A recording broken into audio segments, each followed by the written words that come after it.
Je suis ravie de vous retrouver sur la vidéo 3. Si vous êtes dans cette vidéo, c'est que vous êtes prête à changer, à apprendre à gérer vos émotions, à devenir intelligente émotionnelle. Bravo, bravo, je vous félicite. On a pu voir la première vidéo, c'est comment devenir intelligente émotionnelle. L'importance de savoir gérer ses émotions, c'est indispensable pour réussir et pour aller vers où vous voulez aller. Deuxième vidéo, on a vu l'escalade émotionnelle. Comment se traduit une colère, par où elle commence et comment elle se termine. C'est super important de comprendre l'évolution, les étapes d'une colère. Alors je parle de la colère parce que c'est quelque chose qui est très visible. Je parle de la colère parce que mes coachés, une grosse partie de mes coachés, quand elles viennent, elles ont besoin de me parler de leur colère. Elles ont besoin de sortir de leur colère. Elles ont besoin de comprendre leur colère. Et là donc c'est pour ça que j'en ai parlé sur cette vidéo, mais c'est pareil que la joie. Et là aujourd'hui, on va aller découvrir une blessure. J'ai choisi la blessure de l'abandon, du rejet qui est la même. Et c'est une blessure qu'on retrouve beaucoup chez beaucoup de femmes et beaucoup les perfectionnistes qui sont touchés par cette blessure. Et vous allez me dire, mais peut-être vous n'êtes pas impacté. Mais en tout cas, je vais vous donner des questions, des phrases à se poser pour savoir si vous êtes impacté. Et là, ça va vous permettre d'aller encore plus loin et de comprendre cette blessure. Alors, on a vu que la souffrance, elle vient d'un manque, un manque de compréhension émotionnelle. C'est important de savoir donc maîtriser nos émotions dans des situations confortables et dans des situations inconfortables. Ça va nous aider à appréhender donc le changement, d'aller vers d'autres personnes, d'avoir d'autres relations, d'appréhender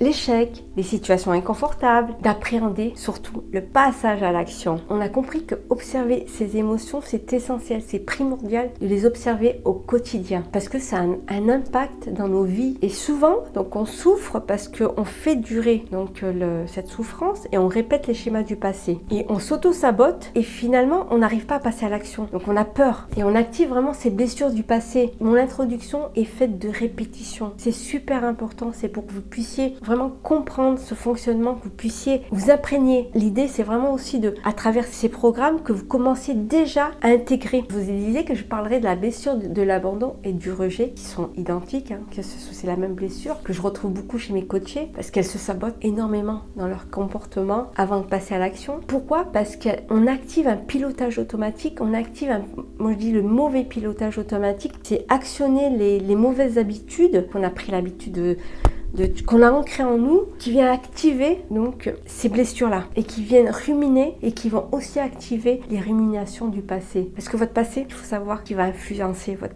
futur. On va répéter les mêmes erreurs et donc activer ces blessures du passé. Mais pourquoi on a ces blessures-là ? Maintenant que j'ai attiré votre attention, on va aller en profondeur. Je vais vous citer des phrases et vous allez voir si elles vous parlent, si elles ont du sens pour vous. Donc c'est comme si on partageait un questionnaire. 10 questions et vous pouvez dire oui ou non si elles vous parlent et elles correspondent un peu à vos croyances. Première phrase, j'ai le sentiment de manquer une base stable qui me sécurise affectivement. Deuxième phrase, c'est je suis attirée par les partenaires qui ne veulent pas s'engager. J'ai besoin des autres parce que j'ai peur qu'un jour on puisse me remplacer par quelqu'un d'autre. Troisième phrase, j'ai tellement besoin des autres que j'ai peur de les perdre et d'être remplacée par quelqu'un de mieux. Quatrième phrase, j'ai très peur que les gens que j'aime meurent même en absence de raison médicale. Cinquième phrase, je ne peux pas être moi-même ni exprimer ce que je ressens sinon les autres vont me rejeter et me quitter. Sixième phrase, plusieurs de mes proches sont imprévisibles et je m'attends à ce que les relations se dégradent et se terminent même sans raison valable. Septième phrase, j'ai du mal à m'autoriser à être proche des autres car je ne sais pas s'ils seront toujours là pour moi.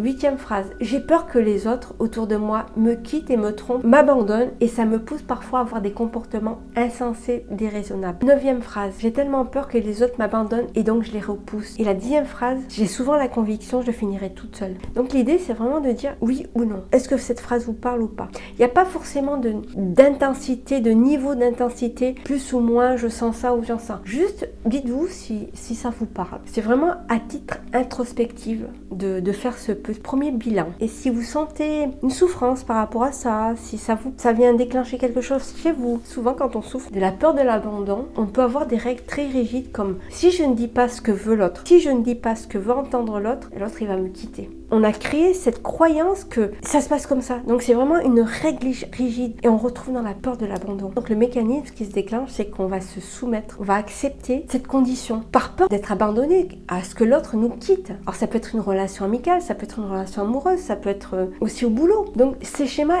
elles se traduisent dans un milieu, comme je vous dis, perso-professionnel, elles nous envahissent et donc on se soumet pour répondre à cette règle rigide. On a un autre mécanisme qu'on retrouve aussi qui a envahi envahissant chez les perfectionnistes, la peur d'être rejeté, d'être abandonné. Donc on va agir de cette manière et on va se dire, il faut que je sois parfaite, il faut que j'ai l'image parfaite, je dégage l'image parfaite, je sois le modèle parfait, ou sinon je vais pas être reçu, ou sinon je vais pas être apprécié, sinon je vais être rejeté. Donc cette exigence, cet idéal, cette projection qu'on a d'une personne parfaite, il faut qu'on le soit, ou sinon on va être rejeté, abandonné. Ou ça peut être un autre mécanisme, c'est la phrase qu'on peut dire, s'il découvre mes défauts, s'il découvre vraiment qui je suis, il va me rejeter, il va m'abandonner, je vais pas être acceptée par mes pairs, pas être acceptée par mon environnement familial. Donc on va créer un personnage qui répond à une demande pour plaire, pour satisfaire dans ce qu'on nourrit, pour éviter de souffrir d'être abandonné ou d'être rejeté. Ou sinon on peut avoir un autre mécanisme de dépendance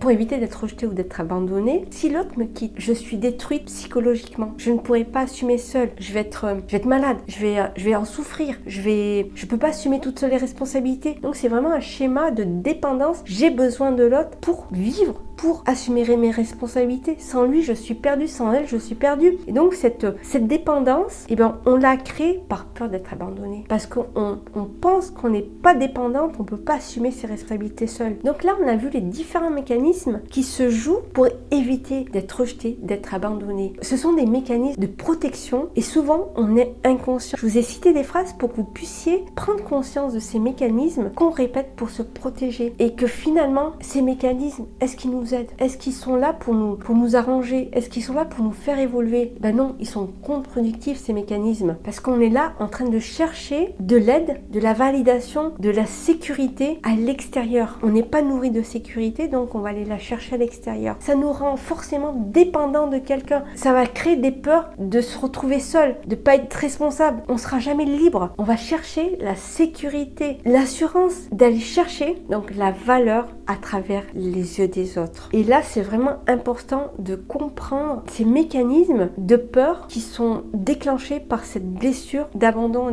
et de rejet, excusez-moi. Donc, prenez ce recul, écrivez les phrases que je vous ai citées, dites oui ou non sur ces phrases. C'est vraiment déjà prendre cette distance et la hauteur sans jugement, juste une observation. Et je vous donne rendez-vous donc à la vidéo 4.